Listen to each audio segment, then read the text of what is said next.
Video ini buat kamu HR yang masih bingung gimana cara terapin KPI, tonton terus sampai habis.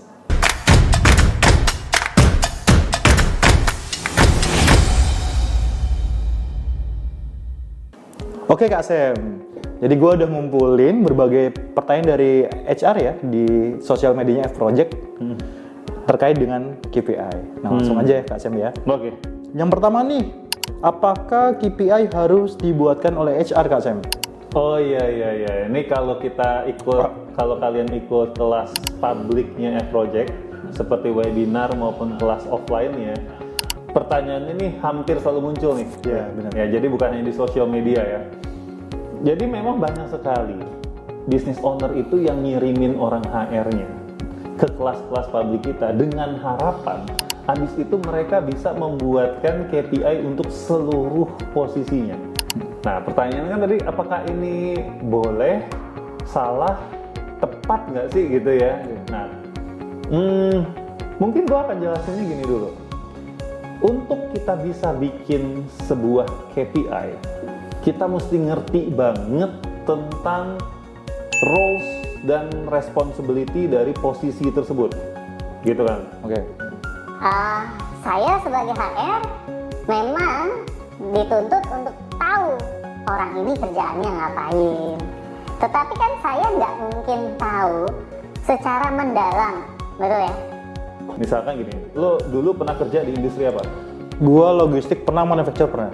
Oke, misalkan di manufacture lah, ya di manufacture. Kalau gue jadi orang HR yang manufacture, ya mungkin saja gue nggak tahu terlalu dalam seluk-beluknya posisi maintenance misalnya. Oke. Mungkin gue tahu luar-luarnya. Nah tapi FYI, untuk bikin KPI kita harus mendalami cukup dalam loh. Ini biasanya permasalahannya di mana sih? Gitu kan. Posisi maintenance ini biasanya bosnya gitu ya atau orang produksinya pada mengeluhnya itu dalam hal apa sih? Nah kan kita harus tahu itu kan. Dan kita karena bukan sehari-hari di sana, kita nggak tahu. Artinya untuk bikin KPI tidak bisa HR-nya ini seorang diri duduk di belakang komputer lalu dia semedi. Saya buatkan KPI untuk posisi maintenance berarti ini, kirim. Untuk posisi produksi, kirim. Nggak bisa. Iya, bisa sih. Nggak bisa. Ya, karena kita harus tahu benar masalah yang sedang dihadapi apa. Bahkan kalau kita bikin KPI yang betul-betul efektif, bisa jadi KPI tahun ini itu berbeda dengan KPI tahun depan. Padahal posisinya sama. Karena apa? Mungkin saja masalahnya, tantangannya udah berbeda. Yes. Gitu. Contoh, tadi balik lagi ke maintenance misalnya ya. Dulu tantangannya adalah kalau ada kerusakan, benerinnya lama. Sehingga KPI-nya adalah apa? Biasanya kalau di manufacture mean time to repair, MTTR ya. Ya, rata-rata waktu untuk memperbaiki sebuah mesin. Tapi ceritanya nih, dia udah makin jago sehingga mean time to repair-nya ini udah bagus banget. Bisa saja di tahun depan mean time to repair-nya ada, tapi bobotnya lebih kecil. Lalu ditambahkan ada lagi KPI baru yang merupakan menjadi fokus di tahun tersebut. Mungkin bisa aja kayak MTBF ya kayak mean time before failure. Jadi kita kecepatannya udah oke di tahun ini. Tapi tahun ke depan itu secara kualitasnya harus tingkatin. Kualitas setelah perbaikan. Dari Jadi mesinnya. habis diperbaiki, terusnya rusak lagi apa enggak? Iya, benar. Nah, itu lebih meningkat lagi, bukan hanya sekedar cepat-cepat perbaikin. Betul, bisa. Jadi tahun depan udah mulai dihitung berapa rata-rata waktu ya sebelum dia rusak lagi gitulah ya kurang lebih, atau bahasa kerennya tadi mean time Before failure.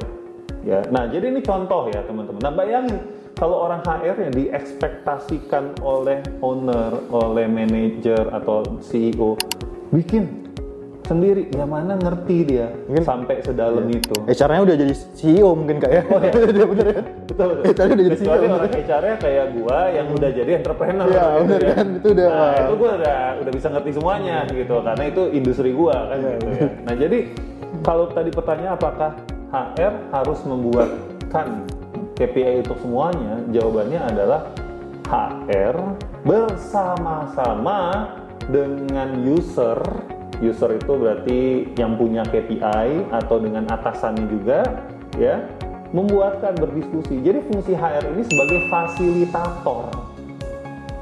fasilitator. Jadi dia yang melempar pertanyaan gitu, Win. Nah, gue juga nggak mau orang HR itu lepas tangan. Lepas tangan itu begini, cuma ngumumin doang. Para manajer bikin KPI buat anggota tim kamu ya, titik. Dikumpulkan sebulan lagi atau 2 minggu lagi. 2 minggu lagi. Udah, gitu kan. Udah. Nah, itu juga janganlah. Manajer-manajer ini kerjaannya kan bukan bikin KPI doang, ya. Dan mereka juga harus diedukasi. Jadi bantulah mereka, diskusilah. At least tawarin diri. Kalau ada yang bingung dalam membuat KPI, please kontak saya sebagai HR. Nanti kita akan atur meeting, begitu. So, HR-nya nggak bisa, kontak F-Project.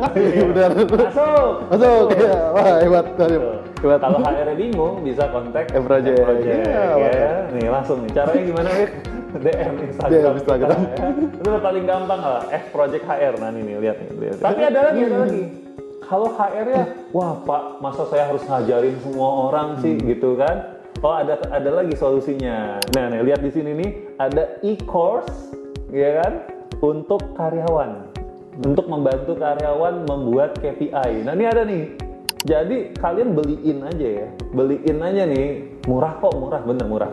Beliin semua karyawan e-course ini, ya, supaya mereka dapat pemahaman dasar tentang KPI.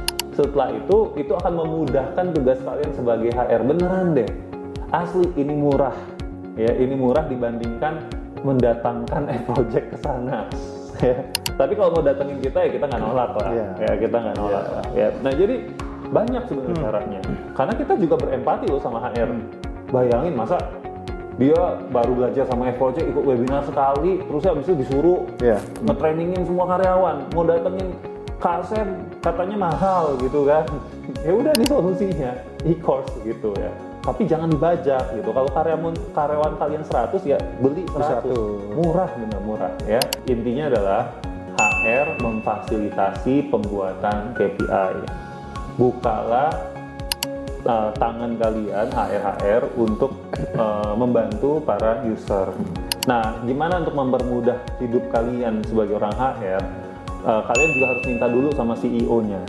Pak, ada nggak strategi perusahaan dan KPI perusahaan supaya orang-orang ini bikin KPI-nya itu ada landasannya. Ya, jadi nih bikin KPI itu berjenjang. Kalau di level kepala-kepala divisi, ya harus melihat strategi perusahaan. Kalau dia di manajer, artinya di bawahannya kepala divisi, at least harus lihat di KPI-nya kepala divisi dong, atasannya. Kalau dia adalah buat KPI untuk staff, berarti staff ini harus tahu KPI manajernya. Benar. Jadi ini kan berjenjang. Nah, HR harus juga membantu untuk mengingatkan hal-hal seperti ini. Nah mungkin case-nya kan yang pernah gue lihat adalah kebanyakan teman-teman itu tadi ya instruksi ya kayak lu buat dong KPI staff misalkan gitu kan, dan kebanyakan jatuhnya kayak bottom up kan. Jadi akhirnya dari staffnya udah gue buat aja KPI, nanti di review sama atasannya ya gue review ya, dan begitu balikan. Jadi kayak kalau bottom up itu mungkin kalau gue lihat akhirnya perusahaannya mau kemana, terus KPI yang di achieve sama karyawannya kemana, jadi kayak beda gitu akhirnya kan. Ya beda, dan karena tendensinya kalau saya jadi anggota tim ya, kalau saya disuruh buat KPI saya sendiri, ya tentu saya akan bikin yang gampang-gampang lah. Ya kan, bukan yang diperlukan, tetapi yang gampang, gitu loh. Jadi gitu aja logikanya, ya. Nah itu ya. Jadi itulah sekalian mungkin kalau ada pertanyaan, emang proses pembuatannya itu seperti apa? Ya top down, dengan difasilitasi oleh HR. Nah ketika udah selesai dibikin, dikumpulin dong, Ada baiknya kalau HR random check aja, ngeliatin, ini udah bener belum bikinnya. Jangan sampai ada KPI yang sifatnya masih kualitatif. Kualitatif itu tidak bisa dihitung dengan angka gitu ya. Kalau di F-Project KPI-nya itu strict, harus kuantitatif ya. Itu bisa dicek sama HR untuk mendapat gambaran tentang pemahaman cara pembuatannya. Oke. Biasanya case-nya adalah orang-orang sebenarnya sebuah KPI itu kita bisa kuantifikasikan, cuman karena dia mungkin nggak ada knowledge untuk mengkuantifikasikan sebuah kualifikasi tadi ya, jadi kayak Betul. ya dirasa kayak nggak ada aja kuantifikasinya, nggak ada. padahal ada aja kan. Ya, kayak contoh gini ya. Ini ada KPI baru kemarin lah ya. Ada seorang kerabat gitu kan ngasih tauin, ini KPI bos gua nih. Terusnya gue disuruh bikin KPI buat gua. Oke, sini gue liatin. Nah, KPI bosnya ini udah bener nih di sebagian di atasnya karena bisa diukur lewat finansial. Tapi pas di bawah itu mulai tuh kalimat-kalimatnya adalah kalimat seperti ini contohnya. Project ABC misalkan.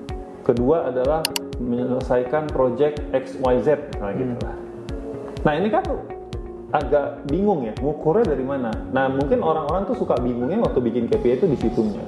Ya, tapi kita nggak bisa bahas di sini. Ya. Karena topiknya hari ini adalah bagaimana HR Menerapkan KPI. Oke. Pertanyaan berikutnya, Bib. Oke, tadi pertanyaan kedua Kak Sam, ini peran HR dalam penerapan KPI. Tadi sudah banyak terjawab ya sebenarnya penerapan HR. Kan HR itu membantu, memfasilitasi lah ya Betul. teman-teman yang ada di lapangan untuk pembuatan KPI. Nah, paling yang tadi belum termention, after that gimana tadi Kak Sam? Berarti yang compiler datanya adalah dari teman-teman HR ya tadi? Betul. Kadangkala HR itu selain mengcompile KPI, kadangkala juga harus melakukan rangkuman atau ringkasan. Ringkasannya itu sebaiknya adalah begini, satu, udah berapa persen karyawan yang mengumpulkan KPI-nya atau mengupdate KPI-nya. Karena mengupdate ini bisa dilakukan setiap bulan sekali, bisa dilakukan 2 bulan sekali, 3 bulan sekali, tergantung dari kebutuhannya masing-masing perusahaan. Yang pasti jangan diupdate-nya hanya 6 bulan sekali. Ya, karena takutnya terlalu terlambat untuk kita dapat alarmnya. Ya. Nah, jadi HR bisa laporin ke CEO, ke GM gitu ya. Pak, Bu, ini udah 90% karyawan sudah mengupdate realisasi KPI-nya. Nah, artinya kan dia juga bisa mengukur ya. Wah, ternyata kerjaan saya juga bagus nih. Saya berhasil untuk mengumpulkan 90% dari karyawan. Kalau karyawannya 1000 kan lumayan nih. Iya, banyak banget. Kalau karyawan cuma 10, nah itu keterlaluan 90% gitu kan. Nah, jadi itu satu. Lalu apa lagi?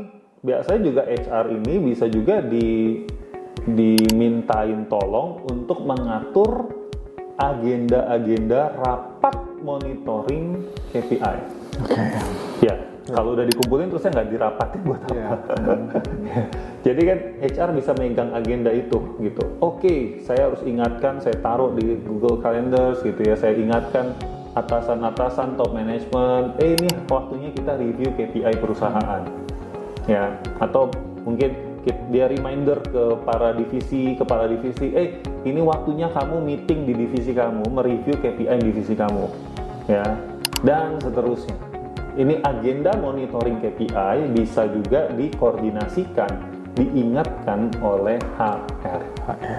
Gitu. Jadi clear ya teman-teman ya, HR memfasilitasi mulai dari pembuatan KPI sampai dia membuat reporting atau memastikan bahwa agenda monitoring KPI itu berjalan. Nah, satu lagi gua kelewatan. HR ini perannya juga adalah tempat bertanya.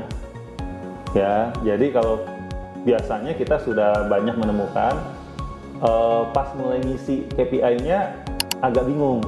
Ini ngisinya gimana ya? Cara ngitungnya gimana ya? Nah, harusnya HR bisa jadi tempat bertanya. Tapi kalau pembuatan KPI kalian dibantu oleh F-Project, jadi kita tuh suka datang ke perusahaan private langsung ngajarin, langsung buatin KPI-nya klien ya. Itu kita akan ada pendampingan sampai 3 bulan ke depan. Nah, dalam masa pendampingan 3 bulan itu kita bisa ditanya-tanya tentang KPI tersebut. Nah, biasanya nih jadi orang HR-nya jadi punya backup. Kalau dia ditanya sama karyawannya, dia nggak paham, dia bisa tanya ke F-Project karena udah pernah dibantuin F-Project dalam pembuatan KPI-nya. Ya. Nah, ini peran HR, harapan gitu. Nah, kenapa kita dampingin sampai 3 bulan? Karena kita tahu bahwa penerapan KPI ini tidak semudah itu juga sebetulnya, ya. Nah, that's why kita support supaya HR-nya makin paham dari pertanyaan-pertanyaan yang masuk ke mereka. Oke. Nah, udah banyak kejawab ya teman-teman semua ya. Lanjut nih Kak Sam, pertanyaan terakhir. Oke. Jadi gimana nih cara komunikasikan KPI agar tidak menimbulkan ketakutan di antara karyawan? Oh. Mungkin kan terlebih lagi mungkin habit untuk perusahaan yang belum pernah ada KPI ya. Jadi Ya. orang nggak tahu nih performance-nya bagus apa enggak, tiba-tiba jebret ada KPI, lu tahu performance lu bagus apa enggak, itu kan banyak takut ya mulai karyawan ya. Ya. Lo pertanyaan bagus banget karena menurut gua orang HR itu banyak yang menyepelekan atau mengesampingkan komunikasi. Orang HR itu banyak sekali yang cuman begini, yang penting gue udah buat, tapi lupa pentingnya mengkomunikasikannya. Jadi membuat dan mengkomunikasikan itu sama pentingnya ya teman-teman HR. Kita harus pikirin strategi komunikasinya. Nah, mungkin saya cerita aja nih, menurut pengamatan saya juga banyak sekali KPI yang disalahgunakan oleh perusahaan sehingga image KPI ini jadi menakutkan, jadi mencurigakan. Contoh, ada sebuah berita di mana ada perusahaan yang menggunakan KPI untuk memberatkan karyawan supaya karyawan ini bisa Tidak perform dan supaya tidak perform. Dan justifikasi tidak perform sehingga ya udah lu nggak dibutuhin perusahaan gitu kan. Iya, sehingga bisa mudah mengeluarkannya. Nah, jadi kalau kita tidak peka dengan hal ini dan kita pikir, udahlah karyawan pasti terima lah ada KPI, itu kenyataannya belum tentu. Belum tentu. Karena ada berita-berita di luar sana yang membuat orang trauma dengan KPI. Ya. Nah, jadi gimana nih gitu? Ini yang saya lakukan ketika kami melakukan training ke klien. Jadi kalau kita datang in-house training ke klien gitu ya, saya cuma tanya dulu satu hal. Siapa di antara kita yang merasa kerjanya bagus dalam sebulan terakhir? Saya tanya itu aja dulu. Biasanya nggak ada yang berani angkat tangan. Saya tanya balik. Kalau yang kerjanya nggak bagus, ada nggak yang berani ngaku? Nggak ada lagi. Nggak ada juga yang angkat tangan. Kenapa? Karena tidak jelas ukurannya. Nggak ada. Lalu saya tanya lagi, apa dampaknya kalau kita kerja tapi ukurannya tidak jelas? Ya, barulah di situ kita bisa mendengar pendapat mereka sendiri sebagai karyawan. Misalkan jawaban yang paling umum adalah, Jadinya subjektif penilaiannya, ya, atau jadinya kita deg-degan terus karena kita nggak tahu kita sebenarnya bagus atau enggak, atau ada yang jawab ya terima nasib aja nanti di akhir tahun lihat dapat bonus atau enggak. ya, jadi hal seperti itu. Nah, sehingga di sini kita mau mengedukasi bahwasanya KPI itu untuk kepentingan anggota tim kita juga, ya, untuk kepentingan kalian, bukan hanya untuk melindungi kepentingan perusahaan. Jadi untuk melindungi kepentingan dua belah pihak, perusahaan dan juga karyawan, ya. Tentu akan lebih enak kita kerja kalau jelas bagaimana atasan kita menilai kita secara objektif. Itu aja. Tips berikutnya, kalian bisa pakai ilustrasi ya tentang ada KPI versus tidak ada KPI ya. Nah, contoh ilustrasi yang selalu saya ulang-ulang dan mungkin bisa menggambarkan gitu ya adalah kalau nggak ada KPI ya sama aja kayak main badminton, tapi nanti yang menang siapa ditentukan oleh wasit bukan ditentukan oleh skor. Kemarin kita baru main badminton ya, project ya. Kita juga berusaha untuk disiplin nih, untuk olahraga selesai main badminton. Nah, walaupun kita nggak ada kompetisi, tapi waktu kita main badminton ada seseorang yang gantian jadi wasit. Tapi wasitnya kan nentuin ini menang, ini kalah karena skor. Ya, bukan karena wasitnya ngelihat, wah ini keren ya mainnya ya, bisa nge-smash ya. Nah. Ini KSM yang main nih kayaknya jangan gitu. Bener. Skornya 5 sekali pukul gitu kan. Iya, kan nggak bisa Bisa juga wasitnya ya. bilang gini, waduh ini yang main CEO nih gitu Ya, gitu kan. Berarti skornya pasti ntar gue menangin deh. Nah, kalau nggak ada KPI itu kayak begitu tuh. Iya. Bener nggak? Nah, buktinya tapi kalau kita pakai skor kan enak. Mau lawannya CEO, mau lawannya siapa, ya menang, kalah gitu kan. Nah, kenyataannya kemarin gue dikalahin sama tim gue, tapi fair. Yes. Tetap fair, kan gitu. Oke. Nice, Kak Sam. Teman-teman udah kejawab ya mayoritas pertanyaan teman-teman ya. Cuman kalau ada yang ditanyakan lagi bisa tulis di kolom komentar. Ya. Oke, thank you Kak Sam atas waktunya. Oke, thank you. Dan Nice. teman-teman, jangan lupa ya, kita kalau mau belajar lebih lanjut ya, kita bisa belajar di sini ya, e-course ini murah. Oke. Lalu jangan lupa subscribe, Like dan komen. dan komen. Bye. See you.